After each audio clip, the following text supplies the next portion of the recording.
Once you understand ugly privilege, you'll stop wasting your time on the wrong women. There are women who intentionally downplay their beauty. They reject femininity and even sabotage their own attractiveness. And most men completely misread what's happening. This isn't random, it's psychological. And if you don't understand it, you'll end up investing in situations that drain you. I learned this the hard way. I was once dating a girl, and as we got closer, revealed to me that she was struggling with self-harm. And it completely changed the dynamic of our relationship. I realized I hadn't understood the deeper archetype that I was dealing with, and it cost me emotionally. In this video, I'm going to break down the 6 different archetypes of women who choose ugly privilege, why they do that, and what it signals, and most importantly, what you should do about it. The first archetype is going to be talking about self-harm. So if you are sensitive to that type of discussion, please jump to the next section linked in the description. And if you have been the subject of childhood trauma, I'll also link to resources in the description where you can get some help. Also, I am not a licensed clinical psychologist. So if that is a service that you are in need of, this video is not going to treat or help any disorders we talk about. I help men with modern dating. That is it. So there are many unfortunate ways that children will experience trauma as they grow up.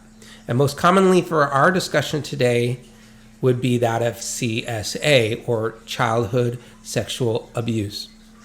Women in this category will sometimes create a physical shield to discourage others from approaching her. Unconsciously or consciously, they will make themselves physically unattractive to discourage sexual attention. This can take many forms, including rapid or extreme weight gain, neglect of grooming, where they fail to shower or brush their hair or teeth, or they wear clothes that are very unflattering. This can also take the form of pulling their hair or picking at their skin or digging at their skin. I've been wanting to shave my head for years, and I'm just finally going to now. I also pick at my scalp. It's called excoriation, which is a skin picking compulsion. I'm curious to see if I have scars on my head at all. I want to let go of a past self. I think it looks great, actually. And so on. Ultimately, they are trying to gain a sense of control, whereas children, they have no control of the situations they found themselves in. I dated a girl who was in this situation. She would disfigure herself with self-harm as a way to cry for help. As much as I liked her, I was aware enough of myself to know that I lacked the maturity to handle this type of trauma. I didn't want a life where I felt like I would be constantly worried about if I'd come home from work and my wife just wouldn't be there. And this is really too bad. Some people are going to be so damaged that you just can't be there to save them. Some people are going to need a lifetime of healing and working on themselves to heal. And they're just not going to be suited as a life as a spouse or a parent. In that moment, I felt really sad because my whole life I felt like a knight in shining armor. And I thought I could save the damsel from the dragon. Yet here was this dragon, and I couldn't save her from herself. This is a fine line between humility and hubris. And I'm willing to bet many of you will see a beautiful woman on social media, but know that she has severe mental issues and think, well, I could save her. This type of woman makes herself ugly is both the most deserving of compassion and sympathy, but also the one you should really do some soul searching to know if she's even able to be saved. And are you the guy that's going to go ahead and contain that emotional time bomb? Thankfully, that is not the majority of women who make themselves ugly. So let's move on to our next archetype, the androgynous type. This woman is categorized by wearing baggy clothing, wearing her hair short, no makeup, and in general is just one of the guys type of attitude. While this departure from the feminine could be seen as a red flag, of all the archetypes, this one is probably the safest bet. We used to just call this being tomboys, and it usually wasn't an issue. With a firm masculine presence in her life, she can and will slowly relax into her feminine. See, with so many children without fathers and so few men in the public school systems, as children grow into women, they'll take a more masculine role to match the worldview that they live in. But with a strong masculine presence stabilizing her life, she can embrace the things that will make her enjoy being traditionally feminine. And by the way, if you need help with modern dating, I'll leave a link in the description. That's something I do. So, what kind of person makes themselves uglier but don't necessarily project one of the guy's persona? This would be the insecurity archetype. Women who are worried that they aren't beautiful enough. Now, I know that sounds weird, so let me clarify. If you feel like your hair isn't beautiful as the other girls you see on Instagram, you might just cut your hair off. That way, when people call you ugly, you can feel like they're not rejecting you personally. They're rejecting what you did to yourself. Or in other words, my body, my choice. I made myself ugly on purpose so that you wouldn't have a chance to see my beauty and call it ugly. These type of women can also swing towards hypersexuality as well. So they can wear extremely revealing clothing and while doing their hideous hair and makeup, right? So it can swing both ways in this archetype. This archetype is also paired with borderline personality disorder. And while there's a lot to it, I'll give you the Cliff Notes version. Wait, do you guys even know what Cliff Notes are? BPD is where you have an unstable self-image. Someone who is uncertain about who they are. They tend to shift from loving to hating on a dime. They have very rapid mood shifts, and they are very impulsive.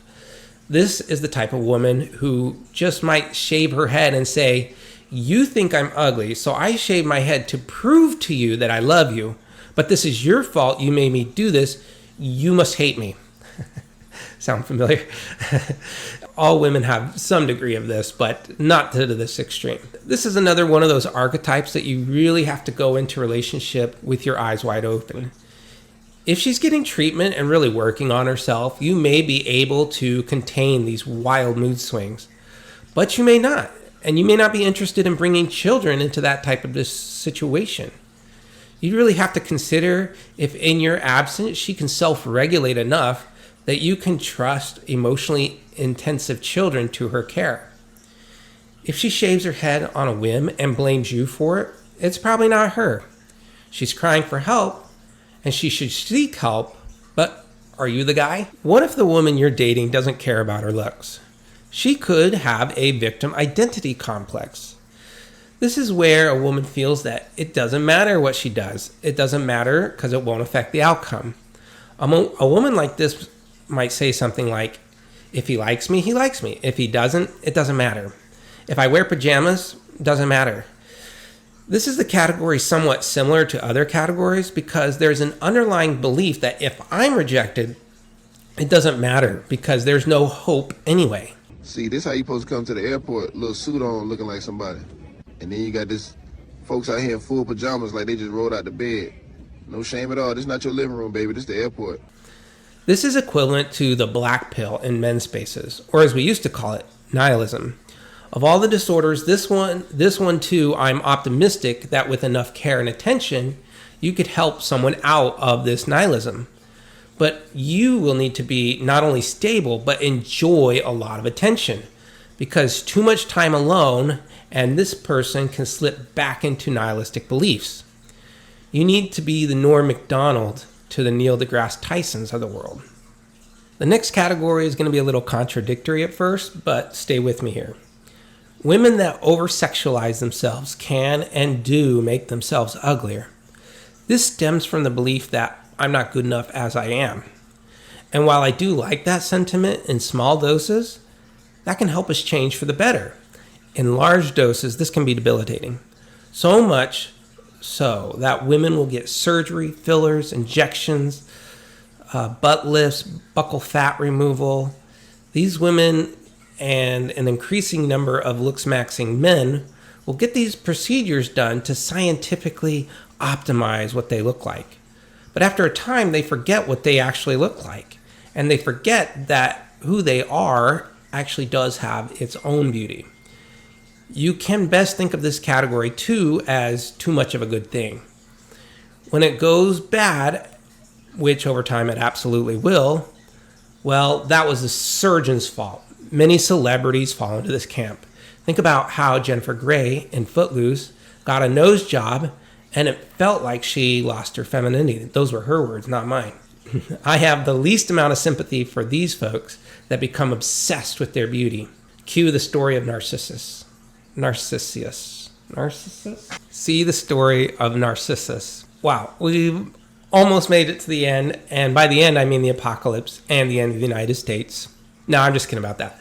But there is a category of woman who makes herself ugly that has never been seen before in history. And that is to blend in with the cultural zeitgeist. These women reject beauty because they go to college where they learn feminist doctrine. And I do mean that doctrine in a religious sense. They have their goddess, which is the women, and the devil, which would be the white man, and their sacrament, which would be the birth control pill that they take on a daily basis, much the same way you would take bread and wine on Sunday. Their church is the university in this newfound religion. They must oppose all things traditional, including beauty and art and aesthetics in women. They celebrate obesity in the name of warding off the devil, the white man, and outwardly, ugly women signal to other women that they're not a threat. They'll even don outward vestiges of their religion, much like the clergy wearing one of the white collars, or other religions have their vestiges. They do the same thing. They might wear an F-ice pin or wear safety pins to highlight that you're a little baby and you're safe with me. These signals that they are with the programming, and they'll defy you to try and get close to them. This strange religion also utterly hates children, so they will concurrently support homosexual unions where children are not biologically possible, abortions to prevent having children, climate hysteria where it's immoral to bring children into a world that will be underwater in a decade. But to cut it off at the root is to make the women ugly so that the men wouldn't want to have children in the first place. This is 100% preventable, and of all the uglification reasons, this one is the most tragic. But the good news is that this final archetype exists on a spectrum, from just lip rings and their raccoon-style hairstyle, to purple hair, thumb neck, green garden gnomes. The lighter end of the spectrum can also come back to normal with your divine masculine presence. My final point here is that all humans are self-interested. Women generally do this. At the end of the day, they do because they believe that making themselves uglier, it will benefit them in some way. And that's what most guys don't get. Whether it's to signal to Moloch that they're on board with the zeitgeist, or to cope with childhood trauma, becoming ugly is a way to benefit them. Thanks for watching.